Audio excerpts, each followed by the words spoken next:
Welcome to our channel. If you want to control your TV's volume using your Firestick remote instead of juggling multiple remotes, follow these steps to pair and program the volume controls. Step 1.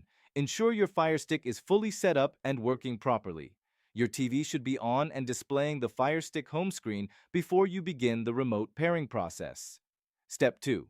Press the home button on your Firestick remote and navigate to settings at the top of the screen. Scroll right and select Equipment Control to access TV pairing options. Step 3. Select Manage Equipment, then click on TV. The Fire Stick will search for your TV and attempt to automatically detect the brand and model for proper programming. Step 4. If automatic detection works, the system will ask you to test the volume controls.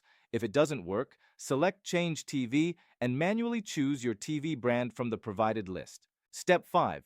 After selecting your TV brand, you'll be prompted to try the volume controls.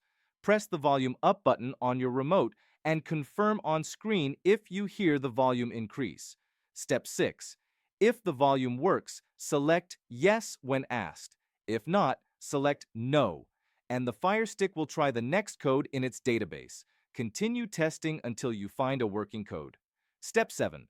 Once volume control is working, test the mute button to ensure it also functions properly. This confirms that all TV control features have been successfully programmed to your remote. Step 8. Your Fire Stick remote will now control your TV's volume and power. If volume stops working later, repeat this process as TV firmware updates can sometimes reset these settings. Don't forget to like this video and subscribe to our channel.